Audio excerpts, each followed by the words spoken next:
protesta krahas kërkesave të drejta kishte dhe slogane, me të cilat ata barazonin Edi Ramën me Sali Berishën.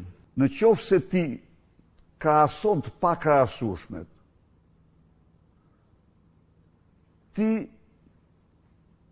zbret në atë që quhet nga Friedrich Nietzsche mashtrim i rafinuar. Për arrestimin e Sali Berishës dhe varjen e tij litar, u ngritën 10 mijëra, mos 100 mijëra komunistë në 91-shin, pasi u rrxuam shtatoren e Enver.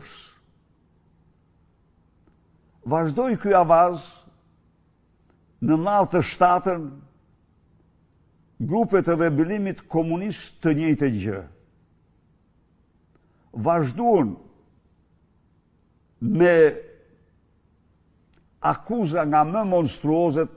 Imagjino, 8 muaj para se Haga të akuzoi Miloševićin për krime kundër njerëzimit, Arben Rakipi më akuzoi mua, Arben Rakipi, një bashkëpunëtor i vjetër i sigurimit të shtetit, më akuzoi mua për krime kundër njerëzimit duke paraqitur një shishe Pepsi Cola si provë se pas kam hedhur lënd helmosën Vlorë.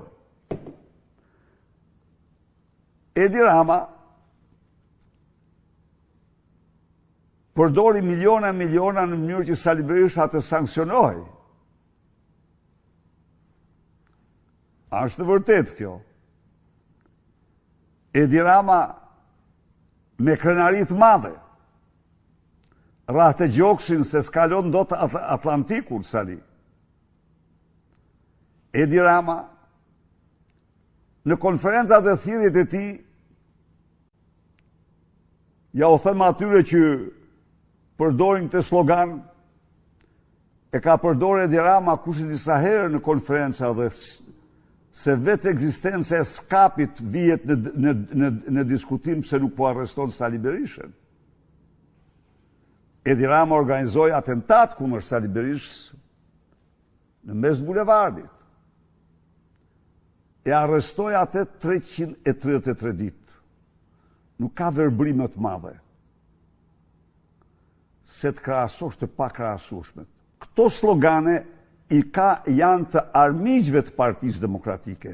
Pra, janë slogane të opozitës së opozitës që është vegël e qeverisë.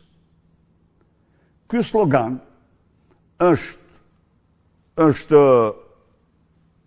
gjithashtu i qarkulluar nga kush? Nga grupe sorosiane, duke ditur armiqsinë e madhe që unë kam me ideologjinë dhe qëndrimet e George Sorosit. Mirë po, sado që unë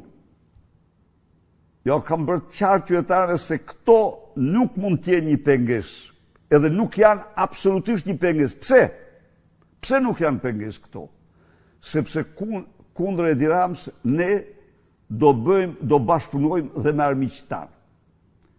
Në parim në lash romak, armiku i armikut tim është miku im. Në parim të më vonshëm kam dhënë në shembull që janë duk pak fantasmagorik, aleancën që Shtetet e Bashkuara bën me Bashkimin Sovjetik në luftën e dytë botërore.